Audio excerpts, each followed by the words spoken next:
ప్రియులారా, దేవుని వాక్యాన్ని విందాం. అస్సాం తేజ్పూర్ నుండి దేవుని సేవకులు షిజు పి జోష్ అన్నగారు మన మధ్యలో ఉన్నారు. దైవజనులు మనకు దేవుని వాక్యాన్ని ఆంగ్లంలో అందిస్తారు. బెంగళూరు గాస్పల్ హాల్ సంఘ పెద్దలు జయకుమార్ సాత్రి అన్న కూడా మన మధ్యలో ఉన్నారు. అన్న తెలుగులోకి అనువాదం చేస్తారు. Brother please start. Thank you. God's name be glorified. ప్రభువు నామము మహిమపరచబడును గాక. Again, thank God for this wonderful opportunity. ఈ అద్భుతమైన అవకాశము దేవుడు నాకు ఇచ్చినందుకు దేవునికి నేను కృతజ్ఞతలు తెలుస్తున్నాను. I praise God for dear brother Barnabas to do this kind of meeting early in the morning to saturate the believers with the word of God. విశ్వాసులను దేవుని వాక్యంతో ఈ ఉదయకాలము వారి హృదయాలు నింపబడడానికి అవసరమైన ఈ కార్యక్రమాన్ని నడిపిస్తూ ఉన్న బర్నబాసును బట్టి కూడా, మరి సహోదరుడైన బర్నబాసును బట్టి కూడా దేవునికి స్తుతులు చెల్లిస్తున్నాను. Let us turn our attention to Matthew chapter 11:29 in this morning.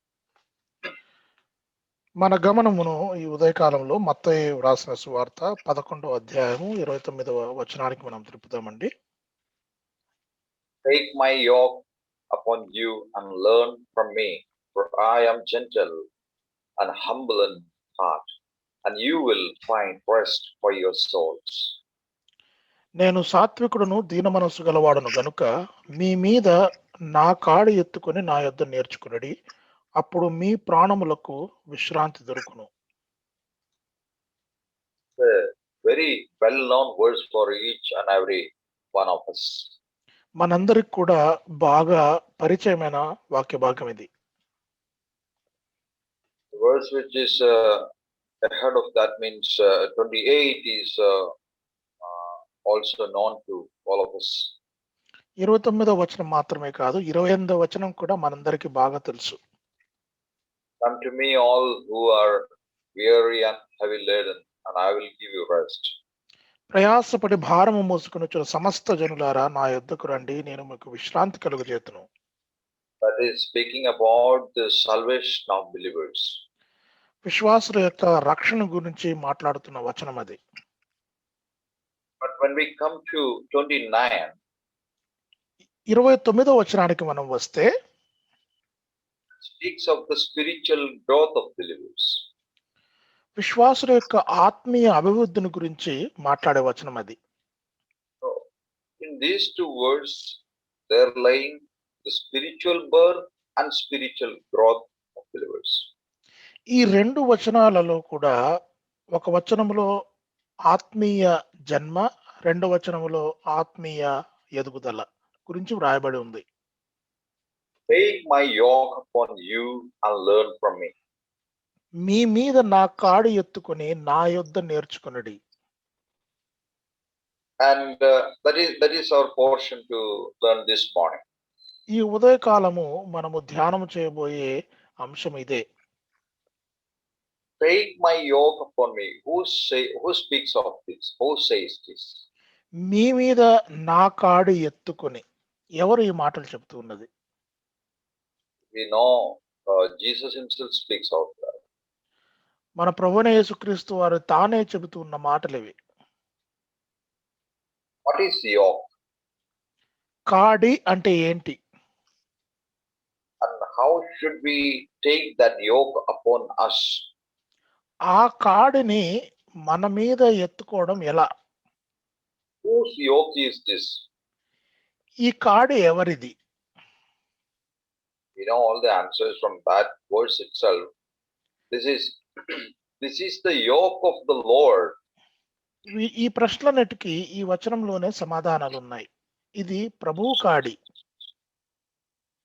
Means that the one end of the yoke, Jesus himself is standing. Means on his shoulder, one end of the yoke is there.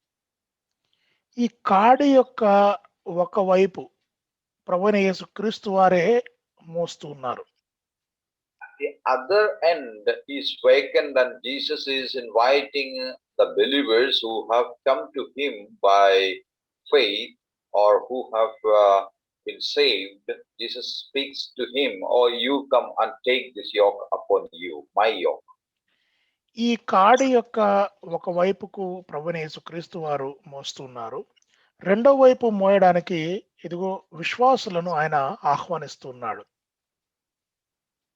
That means when we take that yoke upon us, the one end Jesus, the other end we. While we walk, we will learn from him many things.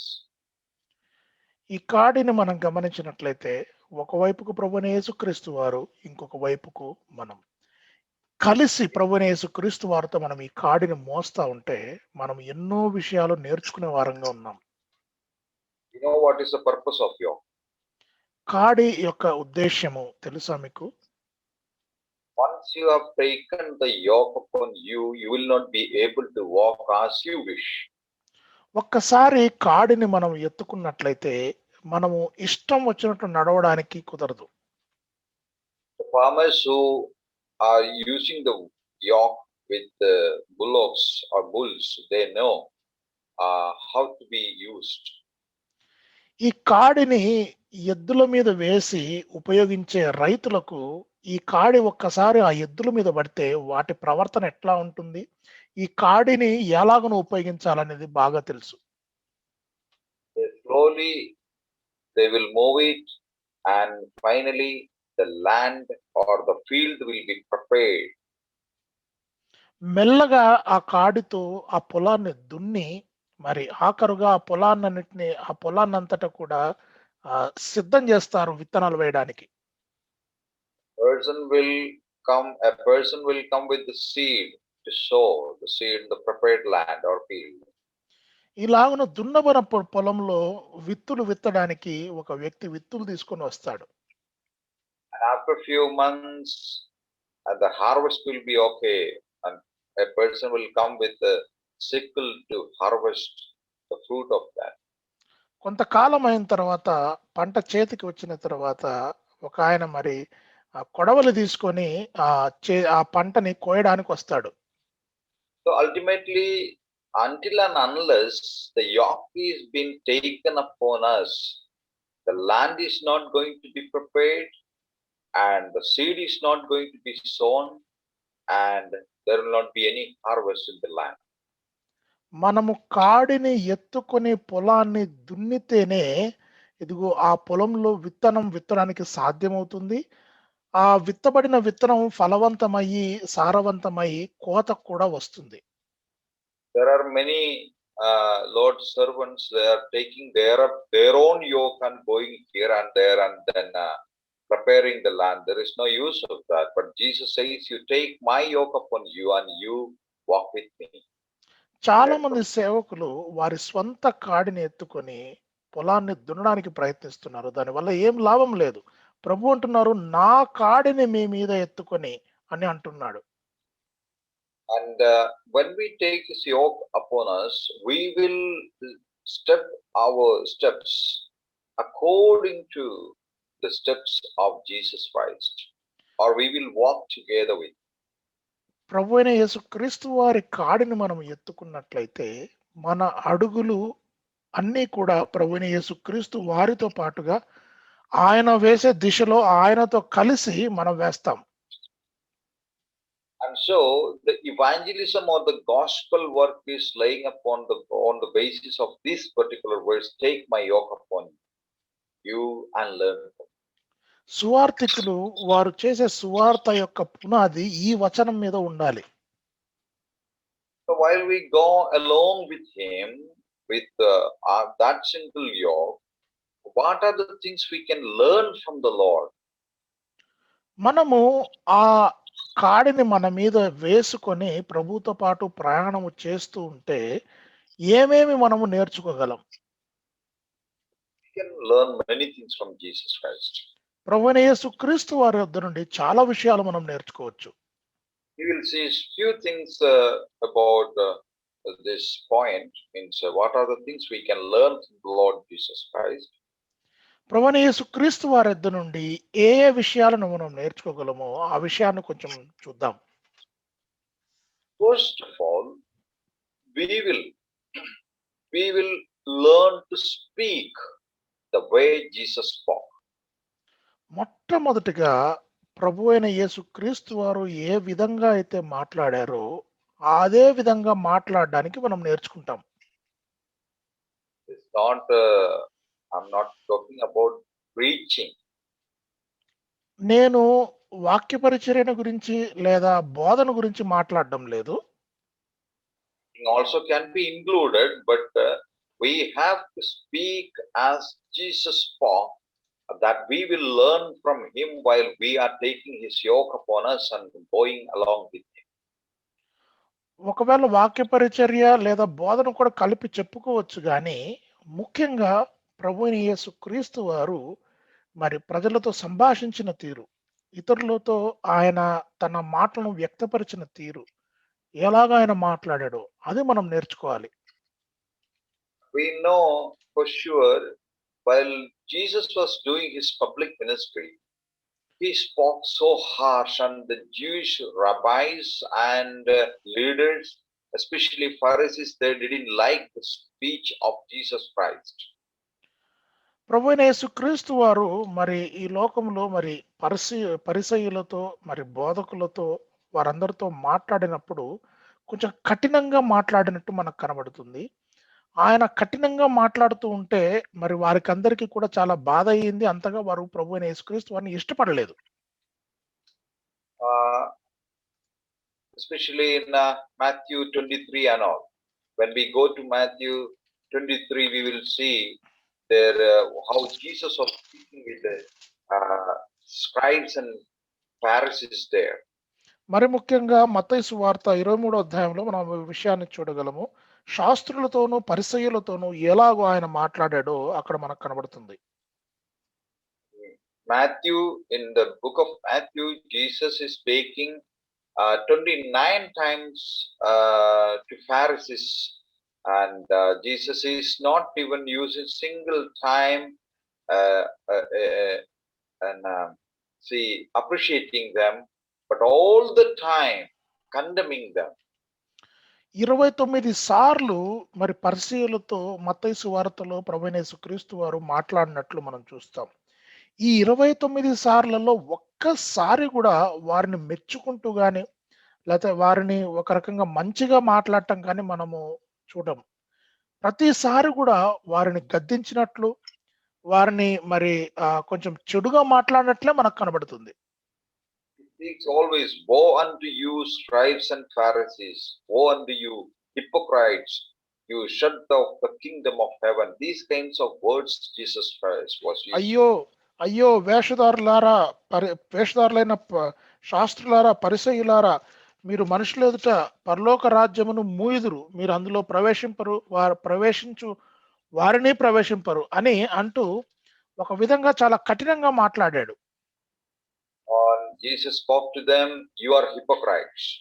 వారిని వేషధారులారా అని సంబోధించాడు. Jesus called them, you are fools and blind men. వారిని అన్నాడు, ఇదిగో మీరు గుడ్డివారు అలాగే తెలివిలేని వారు అని అన్నాడు.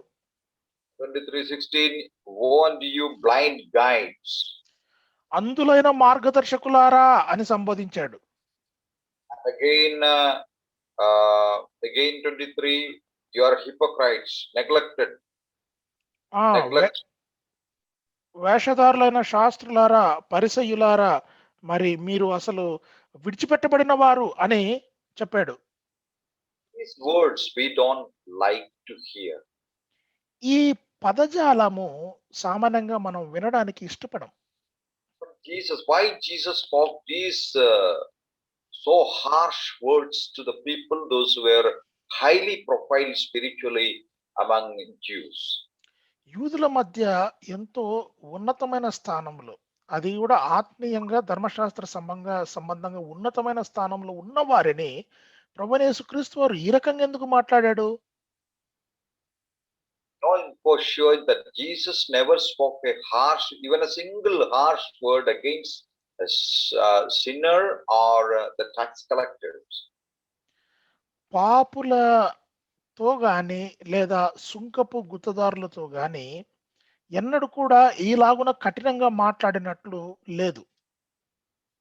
But these Pharisees and spiritual leaders of Jewish system and custom, Jesus always spoke so harshly because Jesus was unable to see, or he was not willing to see the hypocrisy or the ungodliness among them, and their nature, their attitude. He was not willing to see that. యూదుల సాంప్రదాయాల విషయంలో ఎంతో ఉన్నతమైన స్థానంలో ఉన్న ఈ శాస్త్రులు, పరిసర్యులు వారు వేషధారణతో వారు చేస్తున్న ప్రవర్తనని ప్రభువైన యేసుక్రీస్తు వారు చూడలేకపోయారు, తట్టుకోలేకపోయారు. అందుకే చాలా కఠినంగా వారితో మాట్లాడారు.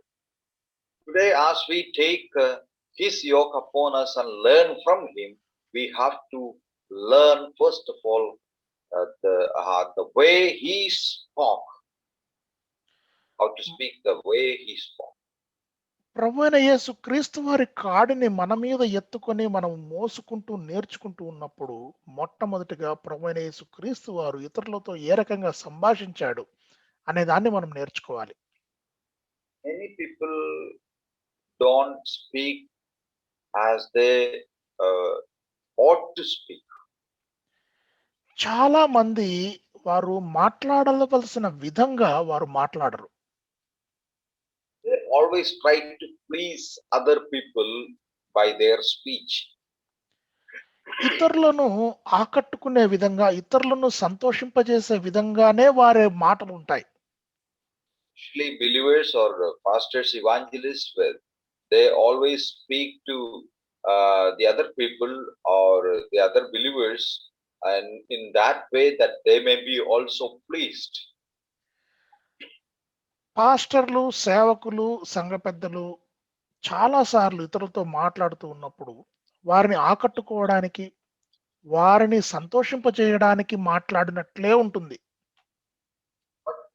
As Jesus spoke, when we see the hypocrisy in front of us, we have to straight away, face to face, and we have to use the harsh words and speak directly, not try to please man. వేషధారణ మన ఎదుట కనపడినప్పుడు మనం ఏమాత్రం ఉపేక్షించకూడదు. చాలా కఠినంగా మాట్లాడాలి, ఎత్తి చూపించాలి.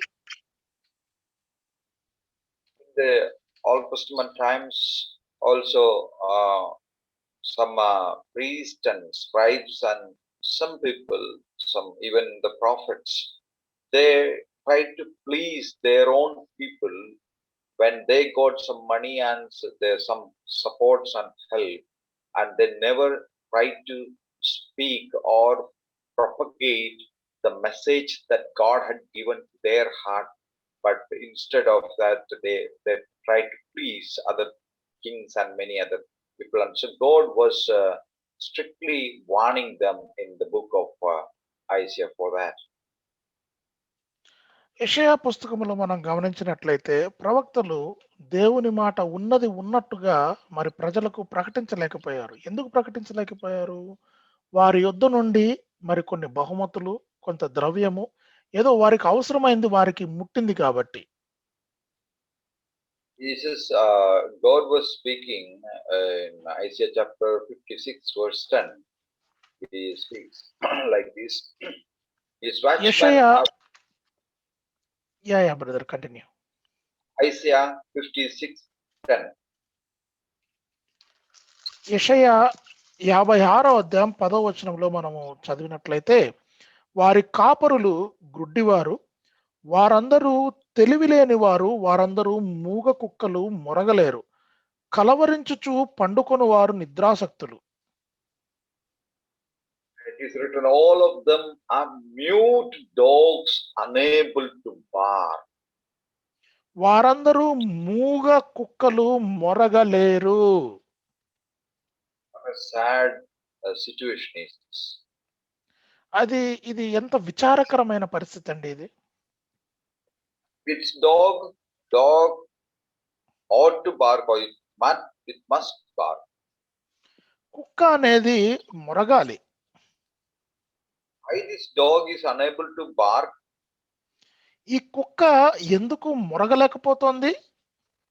You know, once you give something to the dog to eat, they will just nod its means just shake its tail and stand before you until it's get and it and then you will have a friendship with that, and they will never bark at you, and always that will shake its tail and stand for you. కుక్కలు ఎందుకు మొరగవు తెలుసా? కుక్కకి ఏదైనా ఒక biscuit వేస్తే లేదా దానికి ఇష్టమైనది దానికి తినడానికి ఇస్తే అది తింటుంది, మీతో స్నేహం చేయడానికి ముందరకు వస్తుంది, ఇంకా అట్లాగున అది ఇంకా మొరగదు. Many believers are like that. చాలా మంది విశ్వాసులు ఇలాగున్నారండి. The world gives some things to eat or some supports. They will never speak against the world. లోకము నుండి వారు తినడానికి కొంచెం పొందుకుంటారు, అది తిని ఆ లోకానికి వ్యతిరేకంగా మాట్లాడరు. Some evangelists and pastors are also like that. సువార్థికులు, కాపరులైన వారు కూడా ఇలాగున ఉన్నారు. Somebody is giving supporting or giving some money, they will never speak any word, even a single word against them. ద్రవ్యము లేదా మరే ఇతర రూపంలో అయినా కానీ ఏదైనా పొందుకున్న తరువాత ఎవరైతే అది ఇచ్చారో వారికి వ్యతిరేకంగా ఒక్క మాట మాట్లాడడానికి ముందుకు రారు. This morning I want to tell you one thing very sadly, that many of our evangelists and pastors and elders and believers are sold off with money, and they are unable to bark. They are not barking dogs, they are mute dogs. ఈ కాలంలో చాలా విచారకరమైన పరిస్థితి ఏంటంటే చాలా మంది విశ్వాసులు, సువార్థికులు, సంఘ పెద్దలైన వారు డబ్బుకు, బహుమతులకు లేదా సహాయానికి అమ్ముడుపోయి ఇదిగో మూగబోయిన కుక్క ఎట్లయితే మొరక్కుండా ఉంటుందో అలాగనే ఉంటున్నారు. We have to speak the way Jesus spoke. ప్రభువైన యేసుక్రీస్తు వారు ఎలాగు మాట్లాడారో అలాగున మనం మాట్లాడవలసిన వారమై ఉన్నాం. No partiality with anybody. ఎటువంటి మరి నిష్పాక్షిత ఎటువంటి మరి పక్షపాతము లేకుండా మనము మాట్లాడాలి. Apostle Paul was so concerned of this particular thing. అపోస్తలుడు పౌలు ఈ విషయంలో మరి ఎంతో భారం కలిగి ఉన్నాడు. He was so strict for the Lord, and it says in Galatians chapter 1, 5 times he was so strict. ఆ గలతీ మరి 5వ అధ్యాయం 1వ వచనంలో మరి చూస్తున్నాము, ఈ విషయంలో ఆయన చాలా శ్రద్ధాసక్తుడై ఉన్నాడు. Galatians chapter 1, he speaks 5 times, I was so strict. We don't have enough time to take all those, but in second chapter he speaks again that when Peter came to Antioch, I stood against him face to face. గలతీ 2వ అధ్యాయం 11వ వచనంలో మనం గమనించినట్లయితే, అయితే కేఫా అంతియోకయకు వచ్చినప్పుడు అతడు అపరాధిగా తీర్చబడను గనుక నేను ముఖాముఖిగా అతనిని ఎదిరించి తిని. You know one thing? మీకు ఒక విషయం తెలుసా? That same chapter verse 9 and 10 we read, 9 verse 9 we read that they gave Peter, James, Cephas and John, they gave the right hand of fellowship to Paul and Barnabas. That means they gave support, they gave fellowship, and after few days when he came to Antioch, Peter came to Antioch, he stood, he opposed, Paul opposed him to face because he stood condemned. 9వ వచనము 10వ వచనము మనము చూసినట్లయితే, స్తంభములుగా ఎంచబడిన యాకోబు, కేఫా, యోహాను అనువారు నాకు అనుగ్రహింపబడిన కృపను కనుగొని మేము అన్యజనులకు తాము సున్నతి పొందిన వారికి అపోస్తలులుగా ఉండవలనని చెప్పి తమతో పాలువారమగుటకు సూచనగా నాకును బర్నబాకును కుడి చేతిని ఇచ్చిరే అని వ్రాయబడి ఉంది. దాని తర్వాత మరి 11, 12 వచనాలకు వచ్చినట్లయితే, పేతురును మరి ముఖాముఖిగా అపోస్తలుడైన పౌలు ఎదిరించినట్లు మనం చూస్తున్నాం. What I want to tell you is that when Paul went to Jerusalem, Peter gave some fellowship or he supported his ministry with money or many other things. ఇక్కడ నేను చెప్పదలుచుకున్నది ఏంటి అంటే గనక పౌలు మరి ఆ యెరూషలేమునకు వెళ్ళినప్పుడు పేతురు అపోస్తలుడైన పౌలుకు ఎంతో సహాయకరంగా ఉన్నాడు. అది ద్రవ్య రూపంలో కావచ్చు, మరి ఇతరత్ర సహాయ విషయంలో కావచ్చు. పౌలుకు అన్ని విషయాల్లో అండగా ఉన్నాడు పేతురు. But when Peter came to Antioch, Paul stood against him face to face and talked to him because Peter was condemned. Peter was doing some partiality there. అదే పేతురు అపోస్తలుడైన పౌలుకు ఎంతో సహాయపడిన పేతురు అంతియోకయకు వచ్చిన తర్వాత అపోస్తలుడైన పౌలు అంతియోకలో పేతురును కలుసుకున్నప్పుడు పౌలు పేతురును ఎదిరించాడు. ఎందుకు ఎదిరించాడు? ఆయన పక్షపాతంగా వ్యవహరిస్తున్నాడు కాబట్టి. Because Paul was so concerned not to please anybody, though they are so big and high profile spiritual status people. ఎంతో ఉన్నతమైన స్థానములో మరి గొప్ప నాయకులుగా ఉంటున్న వారి పట్ల కూడా మరి వారు తప్పు చేసినప్పుడు వారిని నిలదీయడానికి పౌలు ఎన్నడూ వెనకాడలేదు. See, for example, if somebody is giving to us some money or something, as evangelists or pastors or believers, when he comes to us, can we stand against him and speak to him face to face something or speak directly the things of the Lord?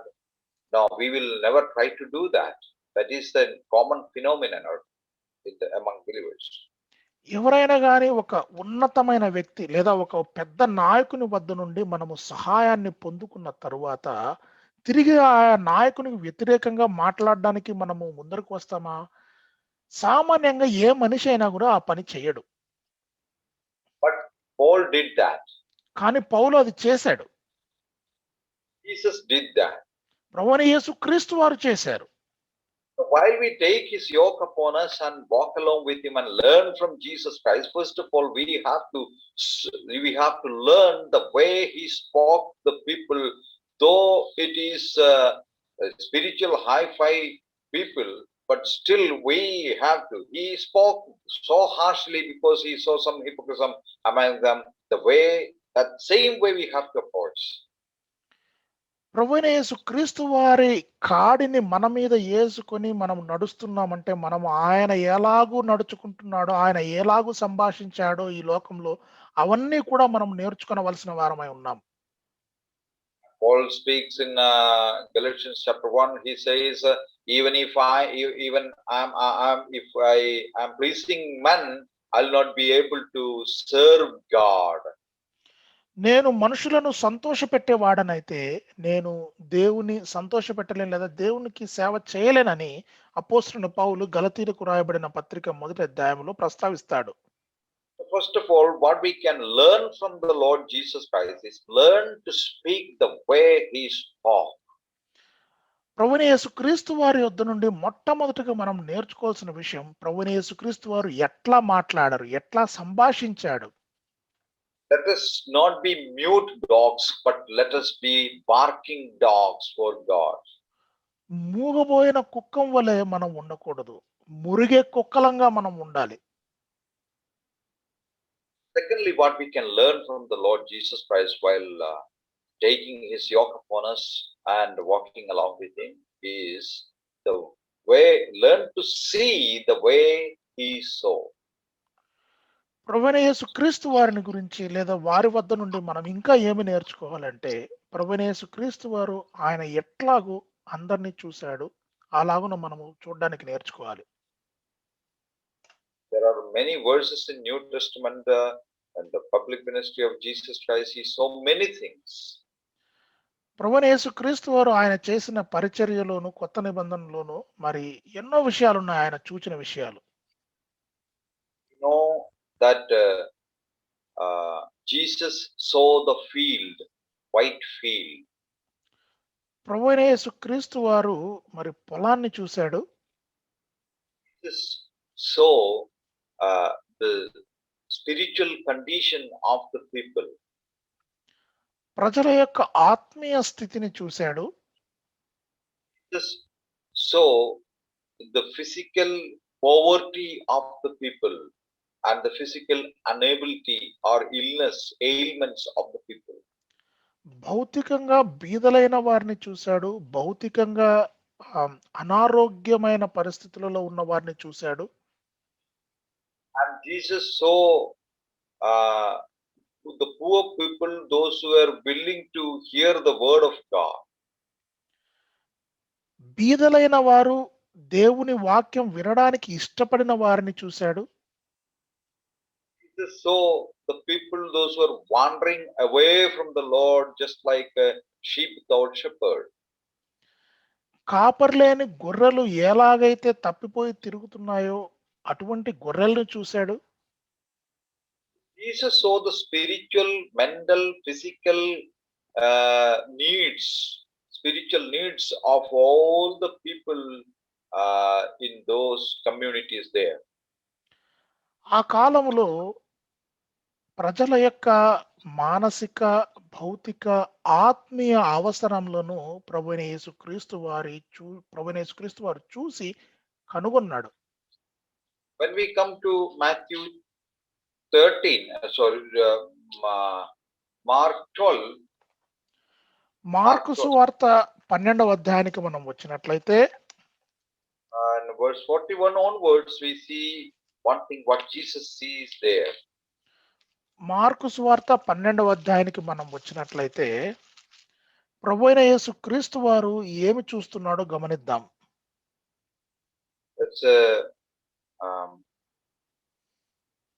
That is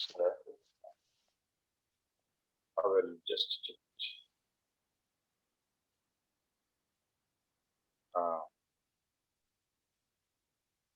Okay. There we see one thing is that Jesus, that is not my words, I don't find here. That Jesus was sitting nearby a place where people were putting money for the Lord. అక్కడ ప్రభువైన యేసుక్రీస్తు వారు ఒక చోట కూర్చుని ఉన్నాడు. ఆ చోటు ప్రజలందరూ కూడా దేవునికి మరి అర్పణలు అర్పించే చోటు, అంటే డబ్బులు గాని మిగతావి గాని ప్రభువైన దేవునికి ఇచ్చే చోటు అది. And he saw many people were putting many things, much money. చాలా మంది బాగా ఎక్కువ డబ్బులు తీసుకొచ్చి ఇస్తున్నారు దేవునికి అక్కడ. But there came a widow. ఇప్పుడు ఒక విధవరాలు వచ్చింది. And she put 2 mites. 2 దేనారములు మరి ఆమె ఇచ్చింది. And Jesus spoke to everybody there, then and there itself. Many people were giving many things, but this widow, she has put everything what she had. 12 verse 42-43 brother. Okay. ఒక మత్తయి సువార్త 12వ అధ్యాయం 42-43 వచనాలు. ఒక బీద విధవరాలు వచ్చి 2 కాసులు వేయగా ఆయన తన శిష్యులను పిలిచి కానుక పెట్టెలో డబ్బులు వేసిన వారందరికంటే ఈ బీద విధవరాలు ఎక్కువ వేసినని మీతో నిశ్చయముగా చెప్పుచున్నాను అనెను. So it means that Jesus was looking at that particular place and he saw the quality of giving, not the quantity of giving. ప్రభువైన యేసుక్రీస్తు వారు అక్కడ ఉండి అందరిని గమనించాడు. ఆయన వాళ్ళు ఎంత మొత్తంలో డబ్బులు ఇచ్చే విషయాన్ని గమనించలేదు కానీ ఎంత ప్రమాణముతో కూడిన డబ్బులు, ఎంత క్వాలిటీతో కూడిన డబ్బులు ఇచ్చారనేది గమనించాడు. What I wanted to speak to you or tell you, or I want to clear this thing in this morning, that we always we believers, we see the quantity things, not the quality things. మనము విశ్వాసులము చాలా సార్లు ఎంత మొత్తంలో ఇచ్చారని చూస్తున్నాం గానీ, ఎంత నాణ్యతతో ఇచ్చారో మనం గమనించం. But Jesus always saw the quality of things, not the quantity. ప్రభువైన యేసుక్రీస్తు వారు గూడా ప్రతిసారి నాణ్యతను గమనించాడు గానీ, ఎంత మొత్తం, ఎంత ఎక్కువ, ఎంత తక్కువ అనే దాన్ని గమనించలా. So as we take his yoke upon us and walk along with him and learn from him, we have to learn to see the way he sees the quality things. ప్రభువైన యేసుక్రీస్తు వారు ఎలాగైతే నాణ్యతను మాత్రమే గమనించి చూస్తున్నాడో, మనం కూడా ఆయన కాడిని ఎత్తుకొని మన మీద ఎత్తుకొని నేర్చుకునేటప్పుడు, అలాగున నాణ్యతను చూడటం నేర్చుకోవాలి. We have to be very careful how we see. విషయాలను మనం ఎలాగు చూస్తూ ఉన్నామో, ఆ విషయంలో మనము జాగ్రత్తగా ఉండాలి.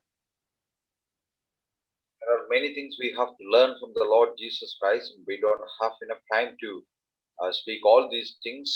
The life of Jesus Christ, we can learn from him, and we can adopt many things from his life when we take his yoke upon us and walk along with him. ప్రభువైన యేసుక్రీస్తు వారి కాడిని మన మీద వేసుకొని, ఆయనతో పాటు మనము నడుస్తూ ఉన్నప్పుడు, ఆయన యొద్ద నుండి నేర్చుకొనవలసిన విషయాలు అనేకమున్నాయి. We have to learn to hear the way he heard. మనము ఆయన వినిన విధానాన్ని నేర్చుకోవాలి. We have to learn to walk the way he walked. ఆయన ఎలాగు నడిచాడో అలాగున నడవడానికి మనం నేర్చుకోవాలి. We have to pray the way he prayed. ఆయన ఎలాగు ప్రార్థన చేశాడో అలాగున ప్రార్థన చేయడానికి నేర్చుకోవాలి. We have to forgive the way he forgave. ఆయన ఎలాగైతే క్షమించాడో అలాగున క్షమించడానికి మనం నేర్చుకోవాలి. All these areas we can learn many things from the Lord Jesus Christ. That this class or this lesson, this learning only will be taken place when we take his yoke upon us. మనము ఇవన్నీ ఎప్పుడు నేర్చుకోగలుగుతామంటే, ఆయన కాడిని మన మీద ఎత్తుకున్నప్పుడు మాత్రమే నేర్చుకోగలం. Many other things in the coming days we will try to learn and from him, from the word of God. We may not be able to continue all these things because we don't have enough time now. ఇప్పటికి సమయం లేదు గనక మరి ఎక్కువగా ఈ విషయాలు మనం చూసుకోలేము గాని, ప్రభు చిత్తమైతే రాబోయే దినాల్లో మనకు అవకాశం ఇచ్చినప్పుడు మనం చూసుకుందాం. Jesus says, "Take my yoke upon you and learn from me." ప్రభువైన యేసుక్రీస్తు వారు అంటున్నారు, నా కాడిని మీ మీద ఎత్తుకొని నా యొద్ద నేర్చుకొనుడి. This morning, let us take a decision in front of him. ప్రభువైన యేసుక్రీస్తు వారి ఎదుట మనము ఈ ఉదయకాలంలో నిర్ణయం తీసుకుందాం. Oh Lord, I am ready to take your yoke upon me and learn from you. Teach me, O Lord, and help me to walk along with you and learn from you. ప్రభువా, ఇదిగో మీ కాడిని నా మీద ఎత్తుకొని నేను మీతో పాటు నడుస్తూ మీ యొద్ద నుండి నేను నేర్చుకోవడానికి చాలా సిద్ధంగా ఉన్నాను. నాకు సహాయం చేయమని ప్రభువుని అడుగుదాం. That should be our prayers. మన ప్రార్థన అలాగున ఉండాలి.